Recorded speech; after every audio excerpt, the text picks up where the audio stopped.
नमस्कार दोस्तों। आज सुबह सुबह एक युवा साथी श्याम मीरा सिंह ने प्रधानमंत्री मोदी के भाषण का एक वीडियो भेजा है। यह वीडियो प्रधानमंत्री मोदी के पेज पर, फेसबुक पेज पर भी मौजूद है।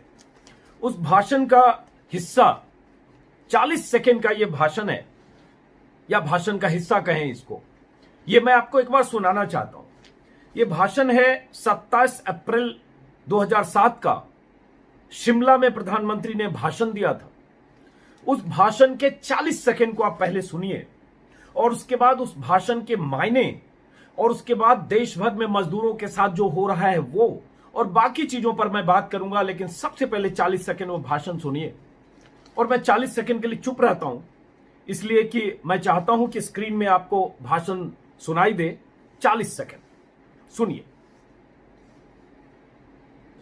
मेरा तो सपना है कि हवाई जहाज में कौन लोग बैठने चाहिए। ये जो एक बना हुआ है ना, बड़े बाबू, बड़े बड़े लोग, धनी लोग, ये दुनिया उन्हीं के लिए है।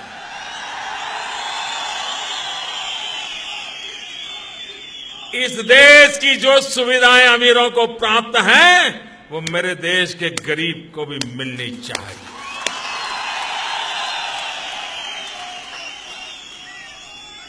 जो सामान्य व्यक्ति हवाई चप्पल पहन करके घूमता है, वो मुझे हवाई जहाज में दिखना चाहिए। ये मेरा सपना है। सुना आपने प्रधानमंत्री मोदी ने क्या कहा। प्रधानमंत्री मोदी ने कहा, वो क्या चाहते हैं आपने सुना गौर से। उन्होंने कहा कि इस देश की जो सुविधाएं अमीरों को प्राप्त हैं वो गरीबों को भी मिलनी चाहिए। बहुत अच्छी बात है। भीड़ ने तालियां बजाई और कोई भी सुनेगा तालियां बजाएगा, इससे अच्छी बात क्या होगी। उन्होंने कहा कि जो सामान्य व्यक्ति हवाई चप्पल में घूमता है वो हवाई जहाज में घूमते हुए दिखना चाहिए। मेरा ये सपना है, बहुत अच्छा सपना है। और इस सपने के बारे में सुनकर शिमला में सामने खड़ी भीड़ ने जोरदार तालियां बजाई। मैं भी होता तो ताली बजाता। बहुत अच्छी बात है, मैं स्वागत करता हूं ऐसे भाषणों का। लेकिन सवाल उठता है, क्या हाल के दिनों में ही अगर हम देखें, क्या यह जमीनी हकीकत है।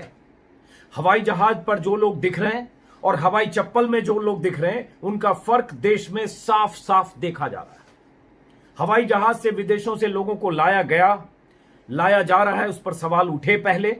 हालांकि लाया जाना चाहिए, मैं इस पर, वो हमारे नागरिक हैं, वो भी भारतीय हैं, मैं उस पर सवाल नहीं उठा रहा हूं कि उनको लाया क्यों गया। लेकिन सवाल उठता हवाई जहाज वालों के लिए सुविधा और हवाई चप्पल वालों के लिए सुविधा, दोनों की सुविधाओं का फर्क देखिए।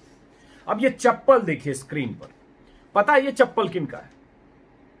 ये चप्पल उन मजदूरों का है जो महाराष्ट्र में परसों शाम को 150 रोटियां और चटनी टिफिन में पैक करके लेकर चल पड़े थे भूसावल और औरंगाबाद की ओर। जालना से चले क्यों थे आप सबको पता होगा, लेकिन फिर से बता दे रहा हूं। क्योंकि जालना की जिस फैक्ट्री में काम करते थे वो फैक्ट्री बंद हो गई थी, वो सब बेरोजगार हो गए थे। और उसके बाद उन्हें किसी तरह से लगा कि भूसावल या औरंगाबाद से कोई ट्रेन खुलने वाली है। अब कहा जा रहा है ऐसी अफवाह थी, लेकिन वो चल पड़े पैदल ट्रैक के किनारे किनारे, क्योंकि वो सुरक्षित लगा जाने का रास्ता, रोक टोक भी नहीं होता, वो चल पड़े। और जब 37-38 किलोमीटर चल चुके तो थक गए। थके हुए मजदूरों ने ट्रैक पर ही रुककर खाना खाया। जो रोटियां उन्होंने पैक की थी, सबने मिलकर 150 रोटियां जो बनाई थी चटनी के साथ खाया। उसको गटकना कह सकते हैं, क्योंकि थक चुके थे। 40 किलोमीटर, 37 किलोमीटर चलना, जरा सोचते हैं, घंटों चले होंगे। प्रति घंटे हम लोग 1 घंटे वॉक करते हैं, हालत खराब होती है अगर 7 किलोमीटर चलना होता है। 38-37 किलोमीटर चलकर थक गए, ट्रैक के किनारे खाना खाया। और उसके बाद उन्हें लगा कि लॉकडाउन है, गाड़ियां बंद है, और उसके बाद उन्होंने ट्रैक को ही ओढ़ना बिछौना बना लिया और ट्रैक पर थके मजदूर सो गए। और उसके बाद मालगाड़ी आई तड़के, और उसमें से 16 मजदूरों को उड़ाती हुई मालगाड़ी चली गई। हालांकि मालगाड़ी के चालक ने रोकने की कोशिश की, लेकिन रफ्तार और सोए मजदूर, उनकी किस्मत खराब थी, वो बच नहीं पाए। उसके बाद क्या मिला पटरी पर, आप देख रहे हैं तस्वीरें। रोटियां, कुछ रोटियां, चंद रोटियां, जो खाने के बाद उन्होंने बचा ली होगी शायद, या बच गई होगी शायद। उनके वह बैग जिसमें उनके कपड़े होंगे, और चप्पल, और कुछ रुपए जो उनके पास थे, क्योंकि बहुत तो खर्च हो चुके थे बेरोजगारी में, और सैनिटाइजर। जो भारत सरकार ने, जो केंद्र सरकार ने, जो राज्य सरकार ने, जो सबने नसीहतें दी है कि हर वक्त सैनिटाइजर से हाथ धोना, सैनिटाइजर के डब्बे भी थे। मजदूरों की ये त्रासद तस्वीर, उनकी लाश के बाद जो छूटी हुई चीजें हैं, जो सामान है, जिसमें चप्पल भी है, इसलिए मैं चप्पल पर फोकस ज्यादा कर रहा हूं क्योंकि प्रधानमंत्री मोदी ने चप्पल की बात की है। दरअसल ये हवाई चप्पल वाले लोग हैं जिन्हें हवाई जहाज तो नसीब नहीं हुई, हो ही नहीं सकता इस मुल्क में। हवाई जहाज नसीब होना छोड़िए, सड़क या रेल मार्ग से सफर भी नसीब नहीं हुआ और वो पैदल चल पड़े थे और उसके बाद उनकी मौत हो गई। बहुत ज्यादा वक्त इस पर नहीं लूंगा, लेकिन हां, मेरे कहने का आशय यह है कि मैंने कल से आज तक बहुत सारे नेताओं के भाषण टुकड़ों टुकड़ों में चैनलों पर सुने।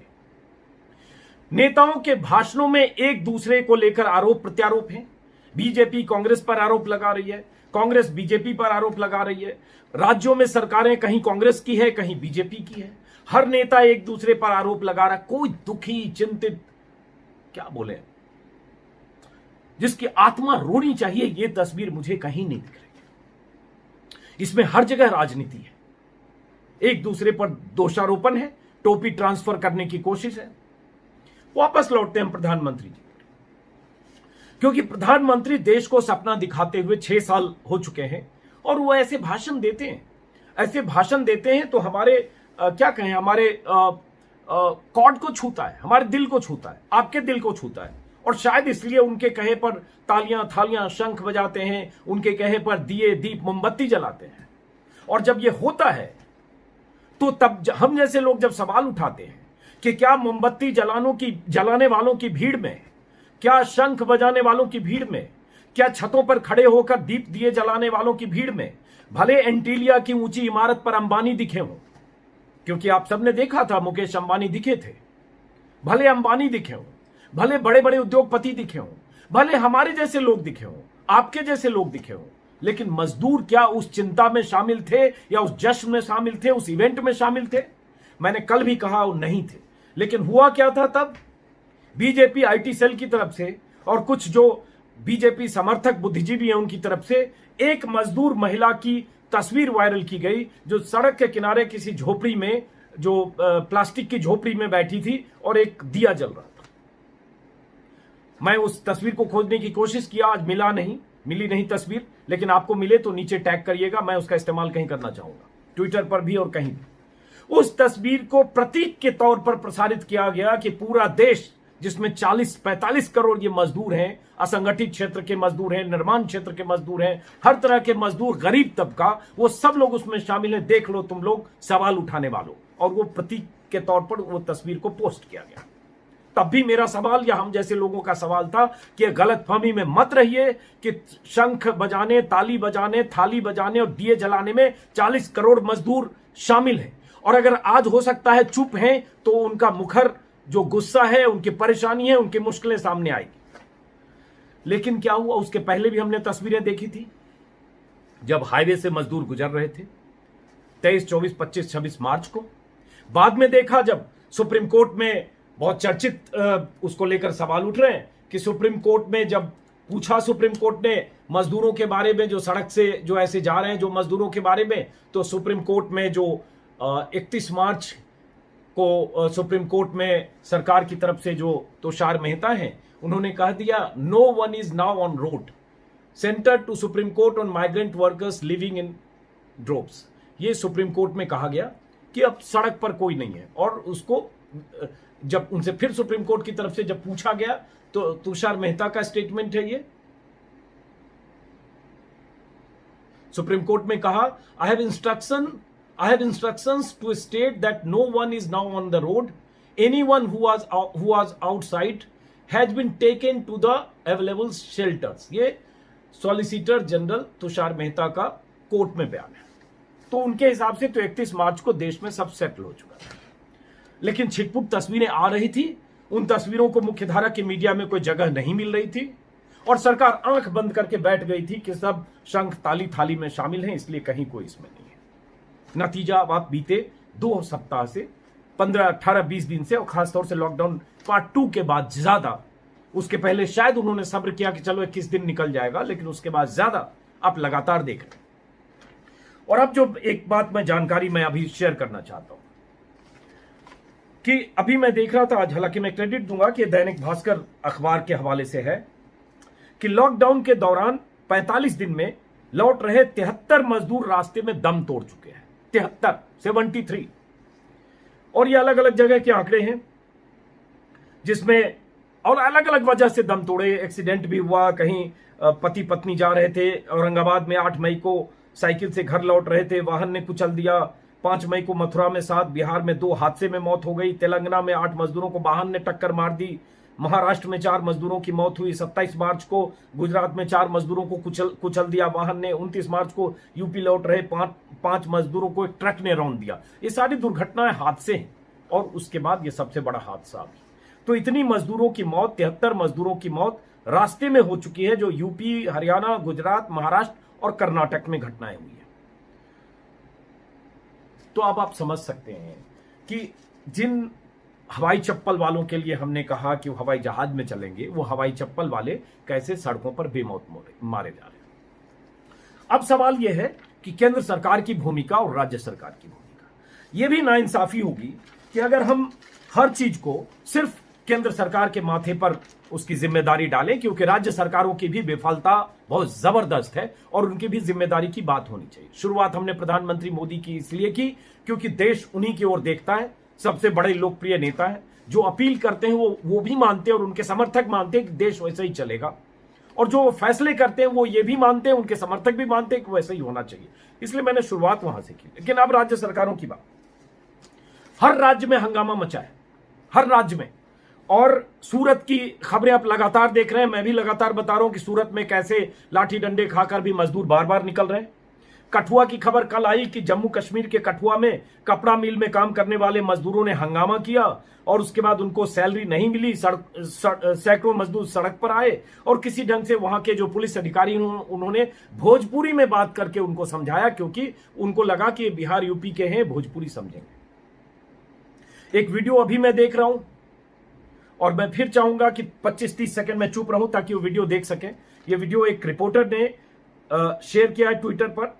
ये भी मजदूर गुजरात से चले और कैसे मजदूर रास्ते में गुहार लगा रहे हैं।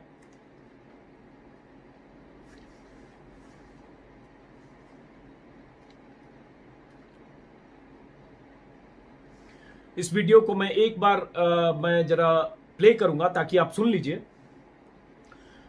ये मजदूर चले हैं गुजरात से, हालांकि जो झारखंड के मुख्यमंत्री हैं, चूंकि मजदूर झारखंड जा रहे हैं, झारखंड के मुख्यमंत्री ने, हेमंत सोरेन ने इस वीडियो को रीट्वीट करते हुए मदद की बात कही है अपने अधिकारियों को। लेकिन जरा इस वीडियो को देखेंगे, आप लोगों को बार बार देखना जरूरी है। इससे आपको अंदाजा लगेगा कि देश में हो क्या रहा है, क्योंकि बहुत सारे लोगों का गुस्सा मजदूरों पर ही हो जा रहा है कि ये क्या कर रहे हैं। अभी भी मैं अपने YouTube के नीचे देख रहा था कमेंट में कि क्या है ये मजदूर तमाशा कर रहे हैं, पटरी सोने की जगह थी क्या, पटरी पर क्यों सो गए तो ट्रेन तो आएगी। इस तरह के मिजाज, इस तरह की मानसिकता के लोग भरे पड़े हैं, उन सबको भी देखना जरूरी है। तो एक बार इस वीडियो को देखिए आप। और ये वीडियो सोहन सिंह ने अपने फेसबुक पर, माफ करें, ट्विटर पर लिखा है। हालांकि इस वीडियो के नीचे एक फोन नंबर भी है, उस नंबर पर अभी 2 घंटे से मैं फोन करने की कोशिश कर रहा था, किसी ने बार बार आ रहा है कि नंबर सही नहीं है, गलत नंबर मैंने डायल किया। मैं तथ्य नहीं जानता, लेकिन उसके नीचे कुछ लोगों ने लिखा है कि उन तक मदद पहुंचा दी गई या उनसे संपर्क कर लिया गया। लेकिन सिर्फ मैं इसलिए आपको दिखाऊंगा ताकि ऐसे वीडियो देखकर आपको शायद अंदाजा हो कि अभी भी लोग पैदल चले जा रहे हैं और अभी हमने कुछ घटनाएं देखी है, पता नहीं आगे आने वाले दिनों में क्या होना है। मैं चुप रहता हूं ताकि ये वीडियो देख सके आप। 30 सेकेंड। ये झारखंड राज्य पश्चिम सिंहभूम जिला चाईबासा के रहने वाले हैं और ये गुजरात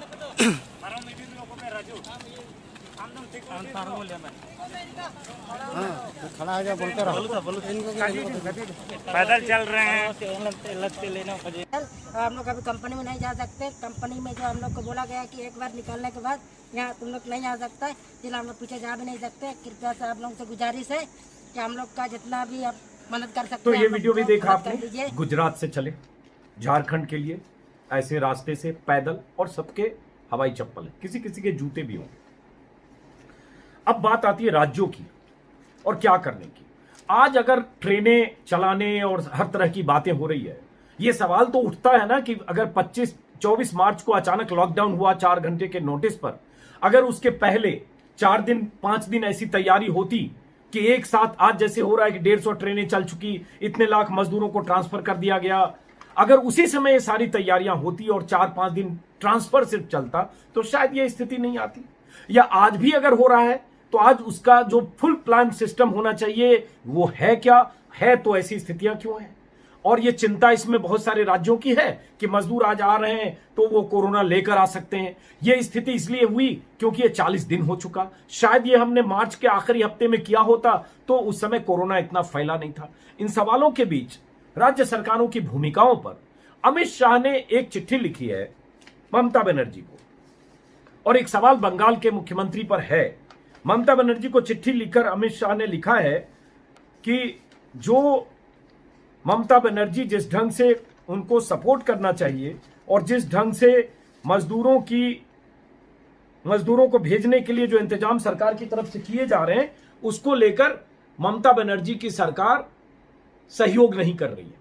ये चिट्ठी लिखी है और एक साथ में यह भी कहा जा रहा है कि ममता बनर्जी डेटा जो दे रही है राज्य में वो डेटा सही नहीं है, वो जानकारियां सही नहीं दे रही है। जितने वहां कोविड पेशेंट हैं वो कोविड पेशेंट के बारे में वहां से सही जानकारी नहीं मिल रही है।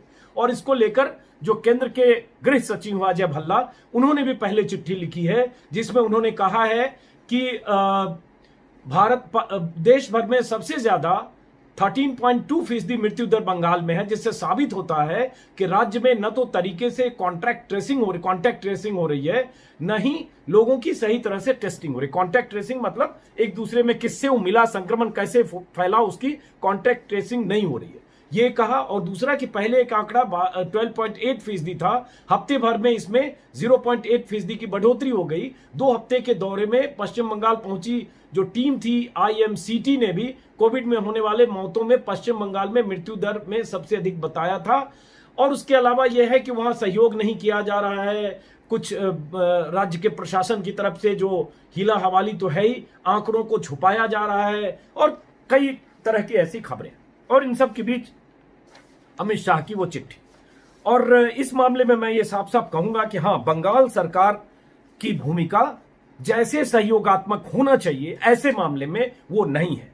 क्यों ऐसा लिखना पड़े कि बंगाल सरकार अनुमति नहीं दे रही है प्रवासी मजदूरों को आने की, बाकी चीजें तो आप छुपा रहे हैं, आंकड़े छुपा रहे हैं, वो इल्जाम उसको पूरी तरह से सामने आकर तथ्यों के साथ काउंटर करना चाहिए, और नहीं तो मानना चाहिए कि गलती हो रही है और छुपाए जा रहे हैं। और ये तथ्य ऐसे बताते हैं कि कुछ तो ऐसा है जिसकी पर्दादारी है बंगाल में, एक बात। लेकिन उससे हम कि प्रवासी मजदूरों को, बंगाल के अगर मजदूर हैं, क्यों अमित शाह और केंद्र सरकार को चिट्ठी लिखनी पड़े कि बंगाल के मजदूरों को ममता बनर्जी जाने की अनुमति नहीं दे रही है। यह अमित शाह की चिट्ठी का हिस्सा है। उन्होंने लिखा है कि रेल गाड़ियों के माध्यम से लगभग 2 लाख मजदूरों को उनके गृह राज्य तक पहुंचाया जा चुका है, लेकिन बंगाल सरकार सहयोग नहीं कर रही है। ऐसी स्थिति क्यों है? आपको दुश्मनी और आपसी रंजिश बीजेपी वर्सेस टीएमसी हो सकता है, लेकिन आपके सूबे के जो आपके प्रवासी मजदूर हैं ममता बनर्जी जी, उनको अगर ले जाने में आपको क्या परेशानी है? ये हो रहा है। तो 2 पहलू पर ममता बनर्जी सरकार की जो नाकामी है, लापरवाही है, या जो भी है, या राजनीति है, वो अपराध है, पहली बात। अब आते हैं जरा दूसरे राज्यों की तरफ। उड़ीसा को लेकर एक बार बार बात हो रही है कि उड़ीसा सरकार ने, जैसे कल ही सुप्रीम कोर्ट की तरफ से हुआ कि उड़ीसा के हाईकोर्ट ने एक फैसला दे दिया था एक जनहित याचिका के जवाब में कि उड़ीसा उन्हीं मजदूर को उड़ीसा में एंट्री मिल सकती है जो कोविड निगेटिव, जो टेस्ट हो चुके और उनके पास सर्टिफिकेट, जिसको सुप्रीम कोर्ट ने कल खारिज कर दिया केंद्र सरकार की दलील के बाद, और सही किया सुप्रीम कोर्ट ने। ये आप कैसे कर सकते हैं? आप ही के मजदूर, आपके नागरिक, आपके सूबे से गए हुए दूसरे राज्य में मजदूर वो आ रहे हैं। गृह मंत्रालय ने एक गाइडलाइंस या एक प्रोटोकॉल तय किया, एक सर्कुलर बनाया है कि वो जो जाएंगे वहां आप टेस्टिंग करेंगे, उसके बाद अगर वो पॉजिटिव हैं या उनमें ऐसे कोई संकेत मिलते हैं उनको क्वारंटीन करेंगे 21 दिन या 14 दिन। बिहार ने 21 दिन किया, यूपी ने 14 दिन किया। फिर वो पॉजिटिव होते हैं, सही होते हैं, तो उनको आप जाने दीजिए उनके गांव। लेकिन इस बीच ये कह देना कि नहीं, हम जब तक वो पॉजिटिव और निगेटिव की टेस्टिंग ना हो तब तक एंट्री नहीं होगी, हालांकि ये हाईकोर्ट का ऑर्डर है। खारिज सुप्रीम कोर्ट ने किया, लेकिन सरकार का भी कुल मिलाकर ऐसा ही रवैया था।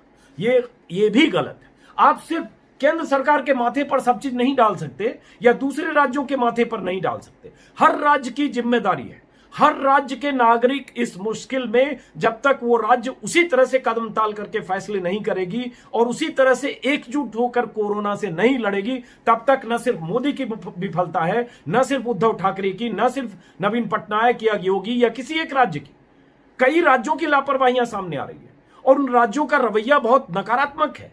आज उद्धव ठाकरे प्रेस कॉन्फ्रेंस कल करके कुछ बातें कहते हैं, लेकिन ये तो महाराष्ट्र में हुआ। महाराष्ट्र में मजदूरों की नौकरी गई और उनको पैदल जाना पड़ा। तो क्या लोकल प्रशासन को नहीं पता था? क्या महाराष्ट्र में अगर इतना कुछ मुंबई में हो रहा है, मजदूर वहां महाराष्ट्र के अलग अलग इलाकों में मजदूर परेशान हैं और उसके बाद उनको राशन पानी खाना नहीं मिल रहा है, क्या उद्धव ठाकरे की जिम्मेदारी नहीं है?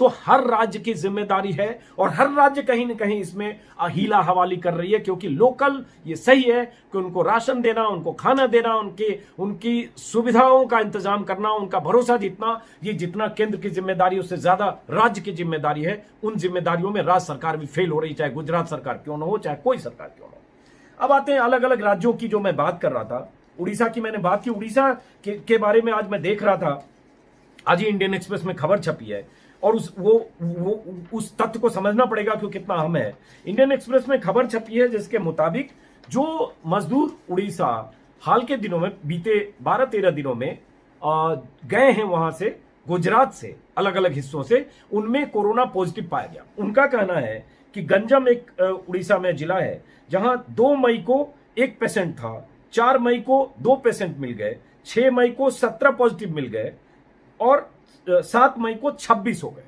तो 2 मई से 7 मई के बीच 26 मरीज हो गए या कोरोना पॉजिटिव हो गए। उड़ीसा का कहना है ये सब सूरत से आए थे और उसके बाद वहां इलाके में संक्रमण फैला। ऐसे ही उड़ीसा के मयूरभंज, जगत सिंहपुर, भद्रक, इन जगहों पर, भद्रक में है 11 केस ऐसे मिले, पॉजिटिव हो गए या मिले जो सूरत से थे। ऐसे भद्रक और मयूरभंज में भी 5 और 6 को सूरत से आए पेशेंट मिले। ऐसे ही छत्तीसगढ़ और झारखंड में भी नागपुर और मुंबई से आकर जो मरीज जो आए मजदूर, वो कोरोना पॉजिटिव थे, लेकर आए या रास्ते में संक्रमित हुए या समूह में आए, उससे हुआ, लेकिन जब वहां आए तो कोरोना पॉजिटिव पाए गए। ऐसे बिहार में मधुबनी और 1-2 जिले जो पूरी तरह निगेटिव जैसे हो चुके थे, अचानक 13-15 लोग कोरोना पॉजिटिव हुए, वो भी बाहर से आए थे, मजदूर थे। अब सवाल उठता है इसका उपाय क्या है? ये होंगे इसमें इतनी परेशानी की बात क्या है? अगर मजदूर आएंगे, पहली तो ये, अगर सूरत में आज सूरत से आ रहे हैं और आने को बेताब है, मैं फिर वही कह रहा हूं, ये बात 1 महीने, 1.25 महीने, 40 दिन पहले हुआ होता, उस समय कोरोना नहीं फैला था, तो ये स्थितियां नहीं आती। तो आपने तो देर कर दी, एक बात फैसले लेने में केंद्र ने देर की। इसके लिए तो केंद्र की जिम्मेदारी है कि आपने ट्रेनों का इंतजाम नहीं किया, जाने का उस समय नहीं किया जब करते। लेकिन अब अगर चलिए देर हो गई, तो सिर्फ आलोचना की बजाय कि ठीक है वो आए, उनको अपने क्वारंटीन करिए, आपके पास जो स्टेडियम है, स्कूल है, शहर के बाहर जो कुछ भी है, और क्वारंटीन में अगर उनमें 20, 25, 10 पॉजिटिव पाए जाते हैं, उनको उसी हिसाब से आप उनको हॉस्पिटलाइज करिए और बाकी लोगों को चेक करके उनको जाने दीजिए 14 दिन बाद, 21 दिन बाद, जो भी है। तो ये इस हाई तौबा के आधार पर यह कह देना कि अब हम मजदूरों को नहीं आने देंगे, ये तो अमानवीय है। कैसे नहीं आने देंगे? वो क्या बाहर से आ रहे हैं? क्या वो अमेरिका, इंग्लैंड और पाकिस्तान, ढाका, बांग्लादेश से आ रहे हैं? वो आपके राज्य के नागरिक हैं और आपके राज्य के नागरिक दूसरे राज्यों में अपनी रोजी रोटी के लिए गए थे और आज उस उम्मीद में अपने राज्य, अपने सूबे, अपने घर की तरफ लौट रहे हैं। और आपका राज्य सिर्फ नहीं है, वो उनका घर है, उनका गांव है, उनका शहर है। उनको रोकने से चाहे ममता बनर्जी हो, चाहे नवीन पटनायक हो या नीतीश कुमार, कोई सरकार कौन होती है रोकने वाली? चिंता कोरोना की है, तो उसके लिए कायदे जो हैं, जो गाइडलाइन है, जो MHA का जो सर्कुलर है, जो प्रोटोकॉल है, उस प्रोटोकॉल का पालन करिए। शुरुआत में बिहार सरकार भी रिलक्टेंट थी। बिहार सरकार की तरफ से शुरू में इस पक्ष में नीतीश कुमार नहीं थे कि मजदूरों की घर वापसी हो, और उन्होंने मुख्यमंत्रियों के साथ जो प्रधानमंत्री की वीडियो कॉन्फ्रेंस हुआ था, उसमें भी उन्होंने ऐतराज जताया था कि कुछ राज्य ऐसा राज्य सरकारें कर रही है, यूपी और दूसरे राज्य कर रहे हैं, इसके लिए एक ही प्रावधान होना चाहिए। उनकी इस पर पहले दिन से उनकी रजामंदी नहीं थी, लेकिन चलिए नहीं थी तो नहीं थी, आपकी राय थी, हालांकि मैं उसके पक्ष में नहीं हूं। लेकिन बाद में जब सभी राज्य से लोग जाने लगे तो उनके लिए वैसे इंतजाम होने चाहिए। एक बात। अब दूसरी बात, जो फिर प्रधानमंत्री मोदी जो भाषण में कहा यह सरकार ने जो समय समय पर कहा और उसको हम जिस तरह से देख रहे हैं, रेलवे का हमने देखा 85% और 15% की कहानी मैं 3 वीडियो में कर चुका हूं। वो तीनों वीडियो आप एक बार देख लीजिएगा। और बीच में बोल दे रहा हूं, अगर आपने सब्सक्राइब नहीं किया है तो सब्सक्राइब कर लीजिए, ताकि ऐसी जानकारियां जो शायद आपको कहीं नहीं मिले, वो मैं भरोसा देता हूं, वादा करता हूं कि हम आपको इस यूट्यूब चैनल पर आपको दिखाएंगे। उसको सब्सक्राइब करिए, आपको समझ में आ जाएगा कि क्या हो रहा है। तो बाकी राज्यों की भी बात, सबने बैकडेट में कहानी बनाने की कोशिश की। मध्य प्रदेश सरकार पहले पैसे नहीं दे रही थी, जब हंगामा मचा सोनिया के बयान के बाद तो अचानक 4 मई को मध्य प्रदेश सरकार ने कहा हम अपना खर्च वहन करेंगे। लेकिन कुछ राज्य सरकारों का रवैया अभी भी संतोषजनक नहीं है, उसमें बिहार भी शामिल है। मैं कल 1-2 चैनल पर बहसें देख रहा था नेताओं के। हर राज्य के नेता या हर पार्टी के नेता अपनी सरकार को सबसे शानदार प्रदर्शन वाली सरकार कह रहे हैं। लेकिन कल मुझे किसी ने बताया कि दिल्ली से कुछ ट्रेनें बिहार के लिए चली है और मध्य प्रदेश के लिए चली है, आज भी चलने वाली है।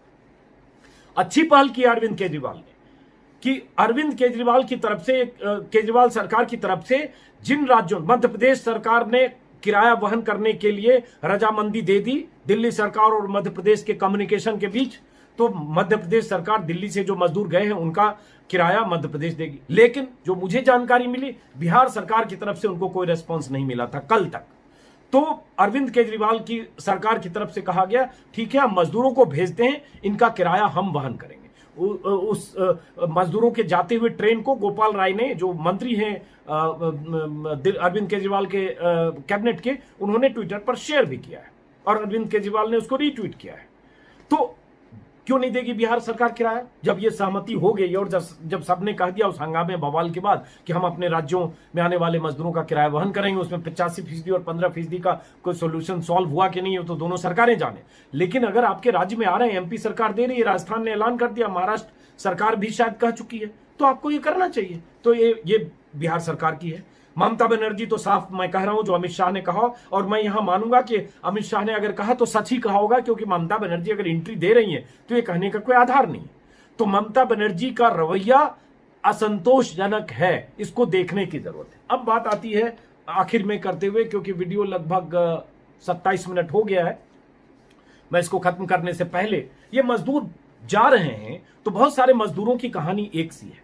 उनको जिस फैक्ट्री में काम करते थे वहां उनको नौकरी से निकाल दिया गया या उनको डिसकंटिन्यू किया गया, क्योंकि वो कॉन्ट्रैक्ट पर काम करते थे या दिहाड़ी थे, तो उनको निकाल दिया गया क्योंकि फैक्ट्री बंद है। फैक्ट्री ओनर ने कहा जब मेरे पास कमाई नहीं तो तुम क्या करोगे, जाना है तो जाओ, और उसके बाद वो बेरोजगार मजदूर चले। यही कहानी उन मजदूरों की भी है और थी जो जालना के ट्रैक पर, औरंगाबाद के ट्रैक पर जो 16 मजदूरों की मौत हुई, 4 बच गए। उनकी भी यही कहानी थी कि फैक्ट्री में काम करते थे जालना में, फैक्ट्री बंद हो गई, फैक्ट्री मालिक ने उनको जाने को कह दिया और जब कोई उपाय नहीं था तो चल पड़े। जो गुजरात का आपको वीडियो मैंने दिखाया, वहां की भी वही कहानी है, फैक्ट्री बंद हो गई और चल पड़े। अलग अलग जगहों से यही कहानियां हैं कि फैक्ट्री बंद है, जो उनका कंस्ट्रक्शन का काम है बंद है, जब बंद हो गया, कोई उनको खाने पीने का इंतजाम नहीं कर रहा है तो वो चल रहे हैं। तो यहां सरकार की नाकामियां है, सीधे सीधे राज्य सरकार की नाकामी। अब मैं देख रहा हूं, एक वीडियो में देख रहा था कि कर्नाटक में मैंगलुरु के पास स्टेशन पर 600-700 मजदूर जमा हो गए।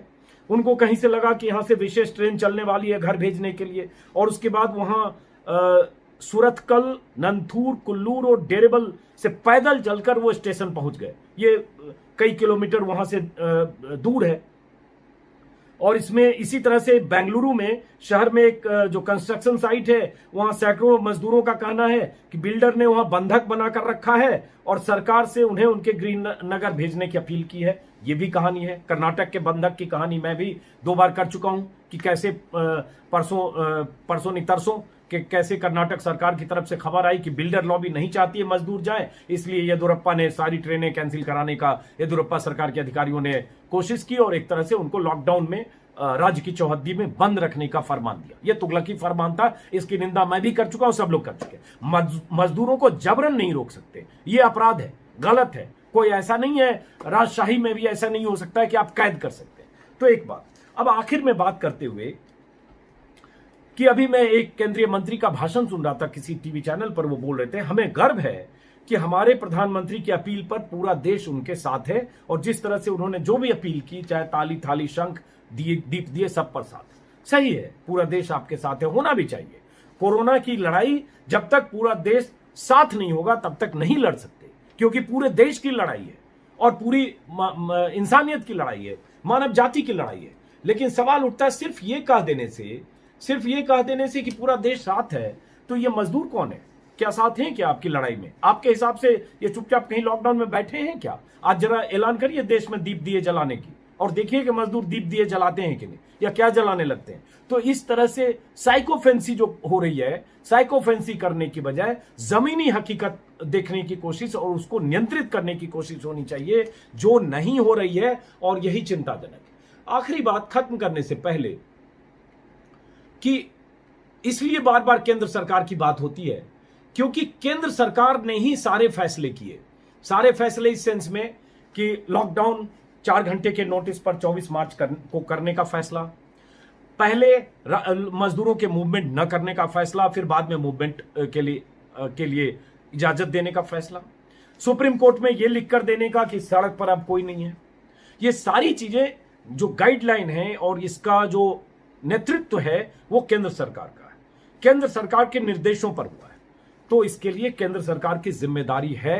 राज्यों की जो शिकायत है कि उनके पास पैसे कम हैं, उन्हें फंड नहीं दिया जा रहा है, उन्हें जो जरूरत के हिसाब से उनको मदद करने के लिए पैसे चाहिए, यहां पर राज्य सरकारों को जितना दिल खोलकर मदद कर सकते हैं प्रधानमंत्री मोदी करें, लेकिन साथ में राज्य सरकारों की भी भूमिका होनी चाहिए कि वो अपने प्रवासियों की, अपने मजदूरों की, अपने नागरिकों की चिंता करें और उनके लिए हर मुमकिन, हर तरह से जितना भी अधिकतम हो सकता है रकम या राहत के लिए दिल खोलकर उनकी मदद करने की कोशिश करें। इस वीडियो को यहीं खत्म करता हूं क्योंकि लगभग 31 मिनट हो चुका है। आप सभी साथियों का नमस्कार, और जिन्होंने मेरे इस वीडियो को सब्सक्राइब नहीं किया है वो सब्सक्राइब करें ताकि मेरी बात ज्यादा से ज्यादा लोगों तक पहुंचे, और साथ में ये कि हकीकत से पर्दा उठते रहना जरूरी है। उसके लिए ऑल्टरनेटिव मीडिया को आपका साथ और सहयोग चाहिए। ठीक है, नमस्कार।